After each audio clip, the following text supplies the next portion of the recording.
Atlas Treyding was a trading group with over 200,000 Discord members, nearly 1 million combined Twitter followers across all their admins. You may know them from stocks like CEI, Camber Energy, for helping pump them up. You may or may not be aware that they had something to do with the subsequent dumping and the back end of that trade as well. Well, it was made public yesterday that the Securities and Exchange Commission is suing Atlas Treyding, the admins, 8 admins, should I say, of Atlas Treyding for stock manipulation. We're going to go through the court document today and highlight the important parts. It's a very long document. Court documents in general tend to end up being very long. I want to highlight what's important in today's video, what helps give you all the story in the shortest amount of time. So hit like if you're excited, hit subscribe if you're new, and let's just jump into it. So as you can see, SEC is the plaintiff versus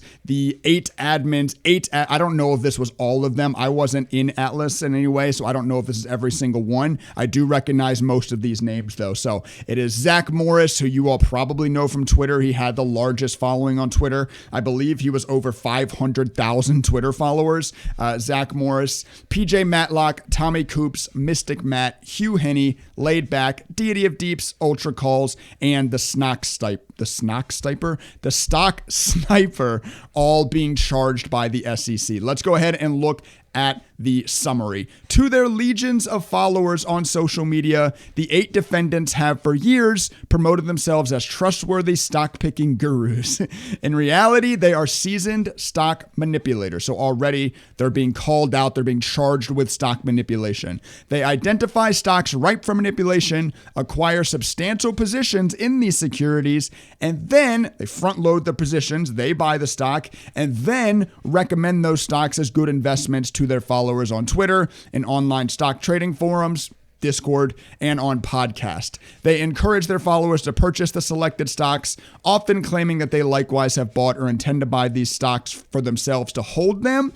Instead, the defendants sell the shares into the demand that their deceptive promotions generate. So they're saying that Atlas, those admins that have been charged, were tweeting out, they were choosing stocks together that they would all tweet out. They would front load the stock first. So they would go buy the stock and then they would tweet out why the stock was a good play. And in their tweets would signify that they plan to swing trade them. They plan to hold them. But as soon as the stock started moving up, they would sell into the exit liquidity that was created by the mass retail following that they had. Now, if we continue reading, 7 of the defendants, Perry Matlock, I'm not going to read all their names, carried out the scheme, coordinating the acquisition of shares, promoting the shares to their followers, and dumping the shares for substantial profits. They were aided and abandoned by Knight, who with Hennessy co-hosted a popular stock trading podcast that promoted the other defendants as expert traders. So that's where there's a podcast. It was called Pennies Going In Raw.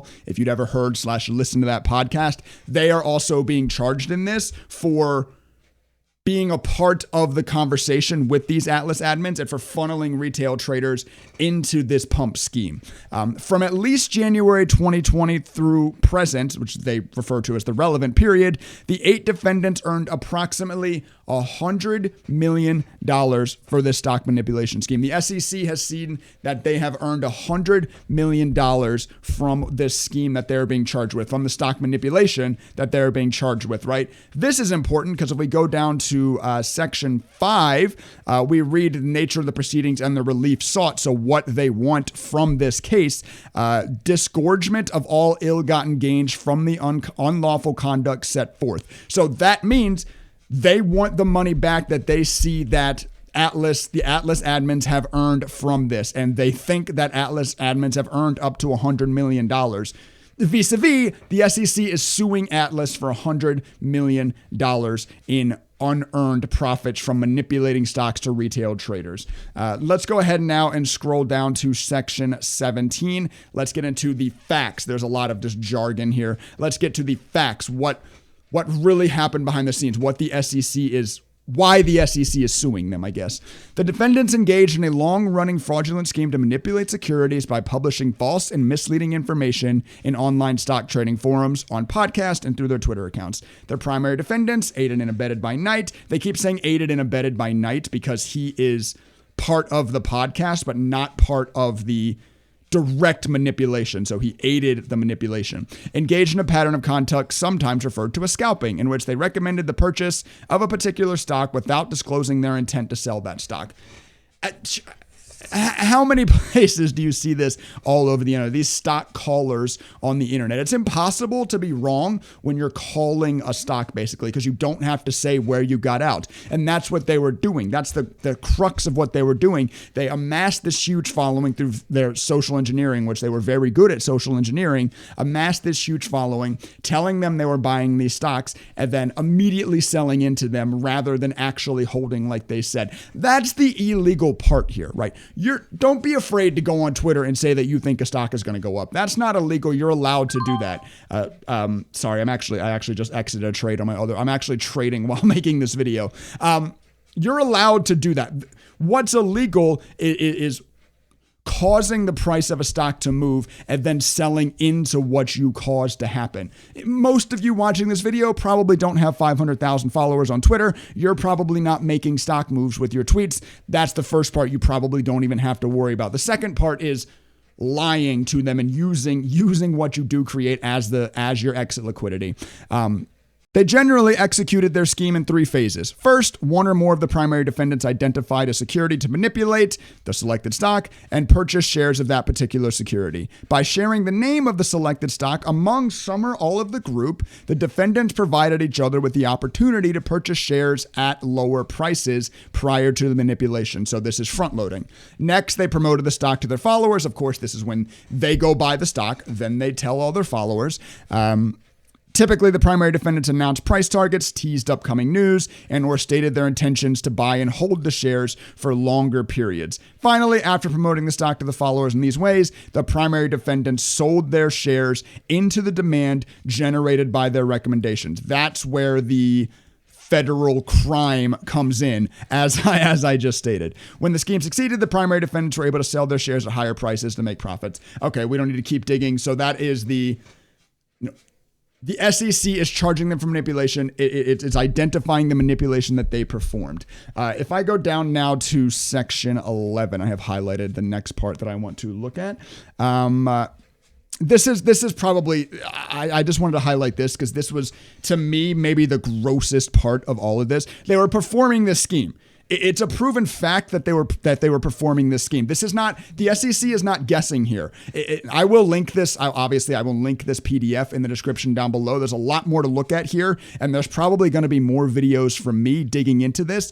There was a whistleblower on the inside that was sharing their group messages. There was a whistleblower that was recording Discord voice calls. The SEC has access to their trade accounts. The SEC knows what they were saying. The SEC knows they were working together before entering a stock. The SEC knows that right after they tweeted a stock, they were selling their shares. This is not made up. The SEC is not guessing here. The SEC has proven objective facts of what they were doing, manipulating these stocks, and then they were flaunting their manipulation profits in front of you. They were using their following to obviously perform this manipulation scheme, and then they would flaunt the profits of the pump and dumps to them. It was gross, and it is really, really, really gross. If I go if I go up to section 24, this is more just very, very important proof, because the number one argument against all of this is, oh, well, Trey, they didn't know their following was going to follow them in. And that's how a lot of people get away with this. Another argument is also going to be, I can tell, someone probably already typed it in the comment section down below. Well, Trey, what about this person that does the same thing? What about this person that does the same thing? I'll tell you, it's very, very, very, very, very hard, if not impossible, to prove that someone is manipulating shares with the intent to sell. That's very nearly impossible to prove unless the person doing it admits it. And in this, let's go ahead and just read this. Let's just read this whole part. Each of the defendants amassed substantial numbers of followers on Twitter where they regularly post about stocks they're manipulating. FinTwit, blah, blah, blah, blah, blah. The defendants each included disclaimers in their Twitter account that they were not providing stock recommendations or financial advice. That does not protect you from the SEC, just so you guys know. This is not financial advice. It's not a force field against the SEC, but they intended for their followers to act on their promotional tweets. This is the part that I just said is illegal and very, very, it's basically impossible to prove. How do you know if you tweet out something that the person expects their followers to buy it to sell into, and understood that their followers would do so? Constantine, this is Zach Morris. This is the biggest guy on Twitter. For example, acknowledged in an interview with Knight and Hennessy on the podcast that was previously referenced, "I understand that if I call something, everybody and their mom is going to buy." He admits it on the podcast that's also helping abet them perform this manipulation. He admits that he knows when he tweets, everyone is going to buy. He knows that when he tweets, it's going to cause the stock to go up. And there's a bunch of examples of, and I'm not going to dive into that in this video. This is just so you know what's happening. I will do it in another video. There's a whole section on examples. And like I said, they know they have access to how many shares were being acquired, how many shares were being sold, at what time, around what tweet. So they know that once a stock went up, that Zach Morris was selling, PJ Matlock was selling, Coops was selling, all of them were selling into them and lying on Twitter about it. So, once again, this is not some kind of, well, the SEC is they're just haters. It's definitely not that. There's been so much admitted, and this is another big admission statement here that helps just hammer this home. The defendants understood that they were participating in an unlawful market manipulation scheme, and they were profiting from misleading their followers. The defendants sometimes discussed their scheme over Discord voice chats that they believed were private, but were being recorded. So another big thing in this is that there was a rat. Somebody internally to Atlas ratted them out because somebody was recording their voice chats and obviously handed that over to the SEC, or handed it over to somebody in which the SEC got their hands on. For example, on March 1st, 2021, Knight and Coops discussed the group's manipulation of the securities of GTT. The following is a portion of the conversation. This is just awful. Knight, get caught. We're robbing fucking idiots of their money. So they knew what they were doing. This is not just some SEC being haters, whatever. They knew what they were doing. There's so much proof in this document that they knew what they were doing. And that's kind of the crux of all this. They're being charged with stock manipulation, and they did it. They didn't do it. There's going to be defendants. There's always defendants. Whenever really popular people get attacked, they always have defenders. It's objectified in here that they freaking did it. And hopefully with this video, I just helped show you what the SEC is charging them with, what they know. I was about to say what they think, what they know that Atlas was doing, and a couple of examples of Atlas admitting it themselves and getting whistle blown out to the public. So the SEC kind of has that background, that internal, that they know they were pumping these stocks for a reason. Because once again, that's very hard, if not impossible, to prove without confessions, realistically, like Atlas gave away in some of the things they were saying. So hopefully you found this interesting. This is very important news. It's very important that you understand that this stuff is happening, and it's very important that you be careful who you follow. Make sure if you're watching a trader, you guys see me trade. I do it live every day over on Twitch. I show you my entrances. I show you my exits. I show you my monitor window. I show you everything. Be careful who you're following. I want to post videos like this. I want to keep you all up to date on stuff like this because I don't want you falling into these crappy pump and dump traps. I promise you once again that these are not the only people doing it, and I understand that argument, but these people just were dumb enough to confess it over voice chats, and hell, even in a public podcast, they confess to it. So they're being charged. They're having to give back $100 million of the profit that they made to the SEC. So hopefully you did enjoy this. Hopefully it helped bring some light to kind of what goes on in some of these gross pump and dump schemes, and hopefully this provides you some help to not fall for them in the future.